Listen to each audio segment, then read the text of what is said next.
starting pitcher come out of the bullpen to begin the game. And with the bullpens in the wall here, it added an element of theatricality to today's proceedings. Kittredge and Tatis, it'll be great theater right from the start.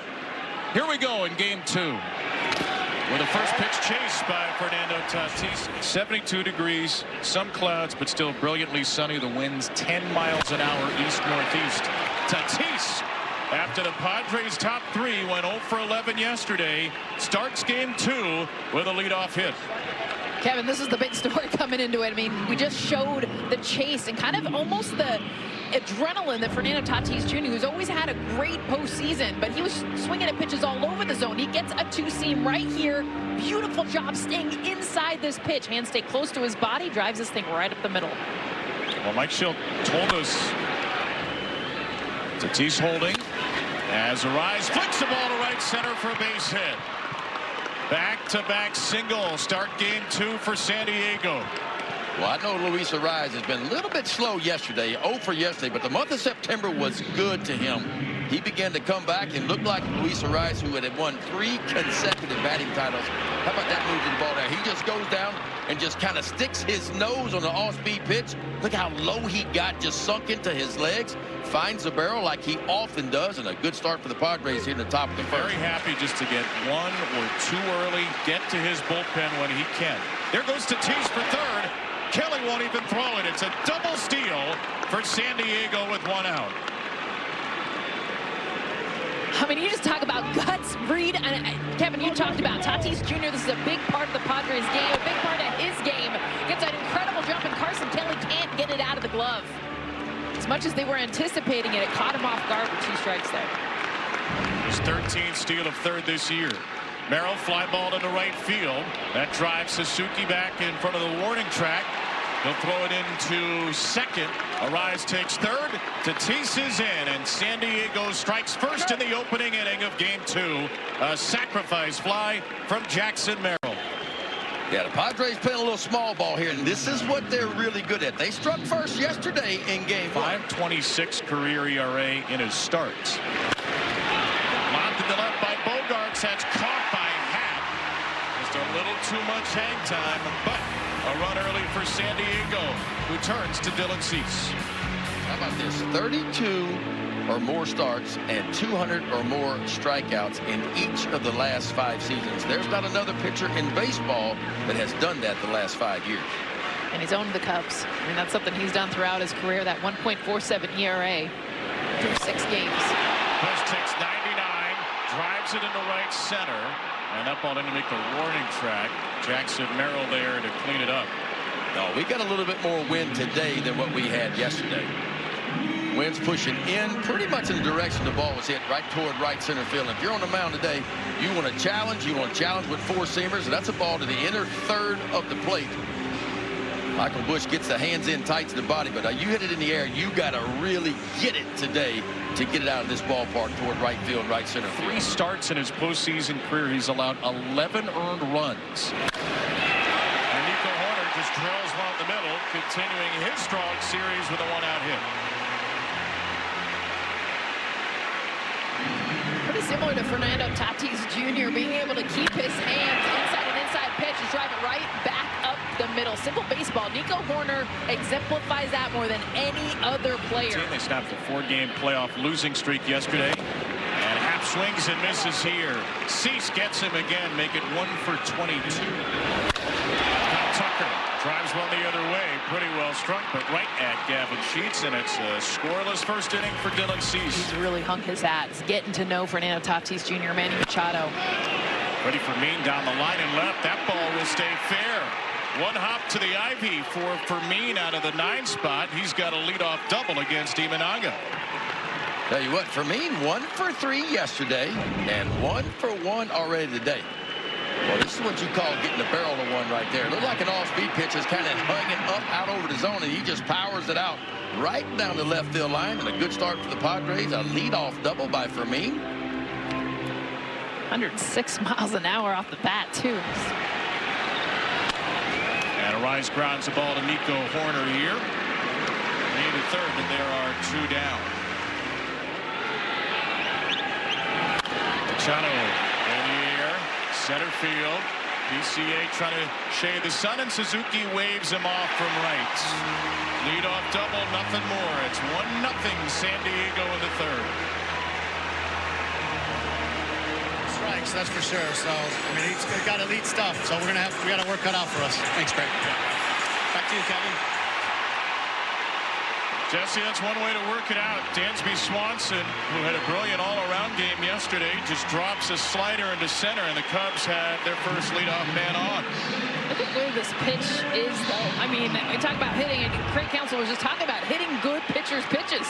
This is a slider off the plate, left a little bit high, but Dansby Swanson gets enough. I mean, just enough. Look at the length on his swing, getting through it. But they'll take the long ball. Cleveland 3 outs away from a game 3 as that ball scooted away from Fermin, a curveball to the dirt, and Swanson scoots to second on the wild pitch. Well, Freddie Fermin normally pretty good back there, and that's just an overhand breaking ball. And he did everything right, but sometimes when that spin, you see that ball hit the ground, he was expecting the ball to bounce a little bit left. It took a little bit of a right. Pitch up the middle. It's caught by Bogarts and safe at second base. Swanson just snuck in there. We'll see if San Diego chooses to use a challenge. And remember, you get an extra challenge in the postseason, and the Padres will call for a review. Well, Bogarts, I'm telling you what, he was positioned absolutely perfect. Michael Busch gets it right off the barrel. Crew Chief Todd Titchener with the announcement. Look where Bogarts is. Positioned perfectly. Now it's a foot race. Who can get there first? Here we go. Oh.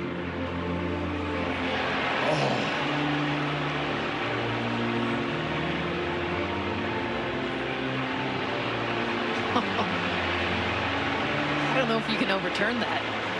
When do the fingers make contact with the base as well? The problem is, from that view right there, you can't really tell. Runner safe. San Diego has one challenge remaining. There you have it. Second baseman in baseball, Nico Horner. And Horner clubs the ball in the air to right center field. Merrill is right in front of Tatis. A little miscommunication, but the Cubs strand Swanson. 3-2 from Shota. Here we go. No. Tatis takes the sweeper. That's a hard-earned walk.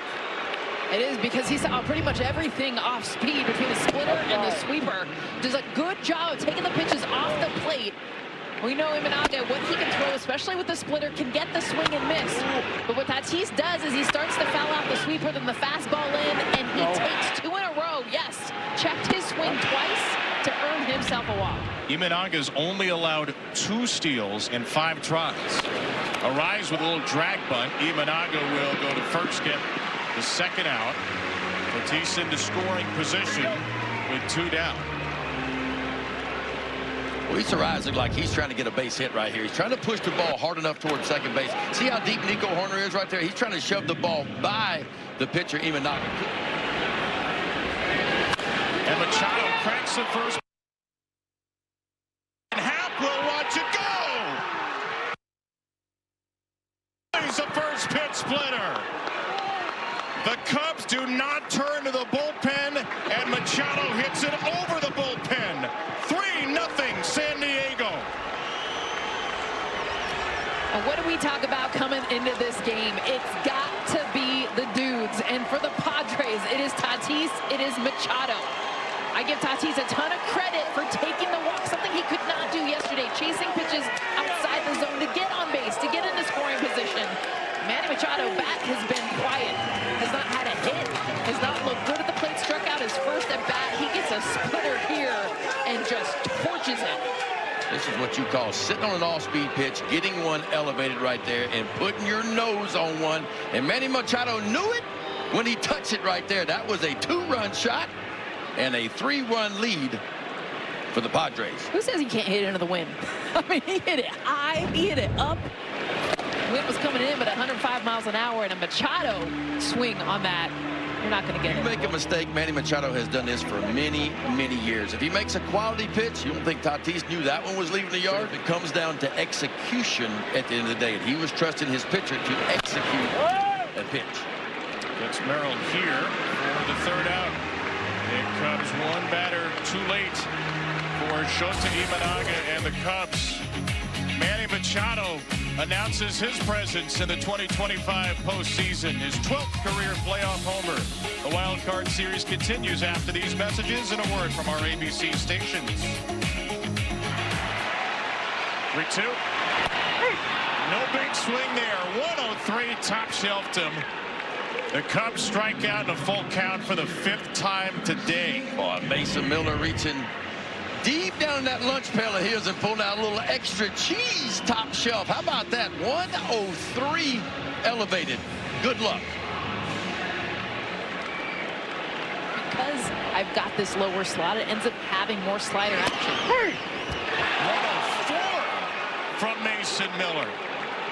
About as fast as a human being has ever thrown a baseball. And look, it's not just the velocity. I mean, 104 is ridiculous, but look at the placement of it. I mean, you couldn't walk up there and set it any better than that. 104, dots an I on the outside part of the plate. And PCA, who has had a tough series, has a tough assignment. 3-2 Miller. Struck him out looking. 6 batters, 6 strikeouts. Mason Miller untouchable at Wrigley. You're not going to see a better relief pitcher in the postseason than Mason Miller. Fastball hitting 104 miles an hour at the top of the zone. Good luck. And then, by the way, he's got a slider that no one can touch. 3 straight strikeouts to him in it. I don't know what the record is for most 100-mile-an-hour pitches by a team in a postseason game. We might be approaching it. Happ in the air to left. Bryce Johnson, 1 out.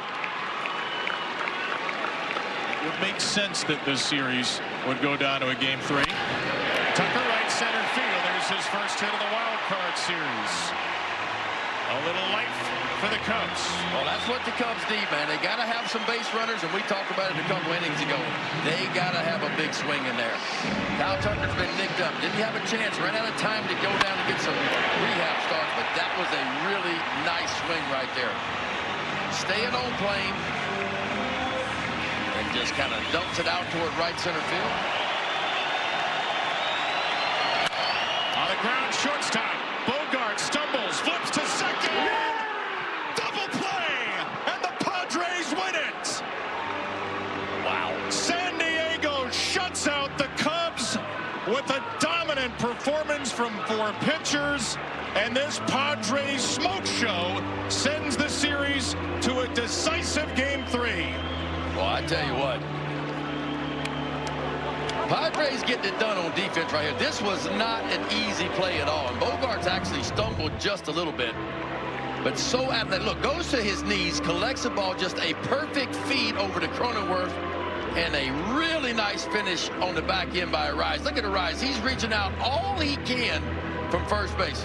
It's a good feed, a strong arm, and watch the reach by Arise. All he's got towards the ball, and just in time, a game ending 6-4-3 double play. Bogarts looked like a catcher. I mean, that ball was hit so hard. He had to get around and got on his knees just to keep it in front of him. Still able to complete the double play. What's been an amazing pitching performance from the Padres the entire game.